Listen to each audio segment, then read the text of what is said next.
꽤나 어리광을 부린 것 같아 부끄럽기도 했습니다. 그렇게 아버지가 된다는 영화 제목처럼 이렇게 현실과 타협하며 절친한 취미를 하나씩 떠내보내는 것이 진정한 직장인이 되는 과정인가 싶었죠. 우울함이 파도처럼 밀려오던 찰나 선배의 질문이 귀에 꽂혔습니다. 책을 가장 재미있게 읽었던 때가 언제야? 가장 열심히 읽었던 때는 무작정 시간이 많이 남아서 그렇게 읽은 건 아니었을걸? 그때 기억을 더듬다 보면 다시 내 페이지를 찾을지도 모르지. 그러게요. 언제였을까요? 가장 열심히 그리고 열정적으로 책을 읽었을 때가 확실히 대학생 때 책을 많이 읽은 것 같긴 합니다. 그때는 기숙사 바로 아래가 종합도서관이라 딱히 읽어야 할 의무가 없어도 습관 삼아 책을 빌려오곤 했거든요. 이 책 읽다가 저 책도 읽어보고 가끔은 책 표지와 앞면만 튼 상태로 반납하고 또 다른 책을 빌리고 그런 과정을 여러 차례 반복하며 마음에 드는 책에 조금씩 다가간 기억이 있습니다. 그럼 가장 열심히 읽었을 때는 또 언제였을까요? 돌이켜보니 정말 딱 한순간이 제 머릿속을 스치고 지나갔습니다. 문학과 정치, 내 친한 선배들이 모두 말리던 그 수업, 습관의 시작, 때는 대학교 2학년 1학기였습니다.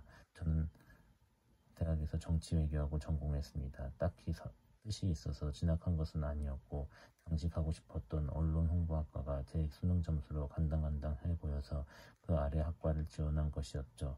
큰 뜻 없이 고른 전공치고는 그래도 나름 재미가 있었습니다. 의외로 정치외교학과는 정말 많은 걸 배우거든요. 사회, 경제, 역사, 철학, 언론, 행정, 법학, 문화, 언어 등 인문학 전반에 걸친 다양한 분야를 다룹니다. 깊이에는 한계가 있지만 적어도 범위의 영향력만큼은 타의 추종을 불허하는 학문 중 하나죠. 그러던 와중에 교내에서 명강의로 꼽히는 수업을 하나 신청하게 되었어요. 바로 문학과 정치라는 과목이었습니다. 그런데 제가 그 강의를 신청했다고 하자 선배들은 나라의 운명보다 제 다음 학기를 더 걱정해주기 시작했습니다. 그걸 듣겠다고? 너 진짜 각오 단단히 해야 돼. 분명 명강의인 건 맞지만 거의 매주 책을 읽고 서평을 제출해야 되거든.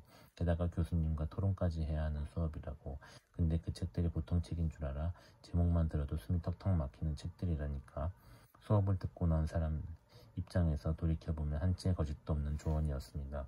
정말 그랬거든요. 강의 계약서에 나와 있는 책들은 부잣집 서재 3편을 멋지게 자리하고 있을 법한 세계 문학 정집을 방불케 했습니다. 가브리엘 마르케스의 100년 동안의 고독, 존 스타인백의 분노의 포도, 괴테의 파우스트를 비롯해 저희 자의로는 거의 읽을 일 만무했던 책 제목이 나열되어 있었거든요. 게다가 매주 서평을 쓴 다음 책의 내용과 그 책이 쓰인 시대적 배경 등에 관해 이야기를 나누어야 한다는 사실이 더 큰 부담이었습니다. 첫 수업만 듣고서 수강을 취소해야겠다는 마음이 서서히 굳어졌죠. 그런데 강의 첫 시간 교수님께서 뜻밖의 말씀을 하셨습니다. 사실 쉽지 않은 책들인 건 분명해. 내가 숙고하면서 골랐지만 너희들에게는 재미없을 수도 있고 말이야. 근데 너희가 지금 아니면 이 책을 읽을 기회가 또 있을까? 이렇게 수업으로 만들어져도 읽기 싫어하는 이 책들을, 그러니 이번 기회에 이 책들과 한 학기를 같이 부대끼며 살아보는 거야. 읽다 지겨우면 다른 책도 쉬운 책도 좀 보고 그러다 다시 돌아와서 또 읽고 그러면 되지. 그래도 나중에 내가 이런 책도 읽어봤구나 하는 기억은 남잖아. 무겁고 진중한 강의 계획을 설명하실 줄 알았는데 보기 좋게 제 예상을 빗나갔습니다. 다 이해 못해도 좋으니 이해한 만큼만 서로 이야기하면 된다는 말씀에 그냥 혹해버린 거죠. 그렇게 책과 함께 웃고 우는 한 학기를 보내게 되었고 결국 강의 계획서에 있던 책들을 모두 읽어냈습니다. 그렇습니다. 읽었다기보다 읽어냈다는 게 맞겠네요. 수업은 소문대로 명강이었습니다. 보통의 정치학 강의는 시대순위나 주요 이론별로 내용이 진행되었는데 이 강의에서는 책 한 권을 매개 삼아 그 뒤편 있는 역사적, 철학적 배경을 들여다볼 수 있어 매우 독특한 경험이었습니다. 서평을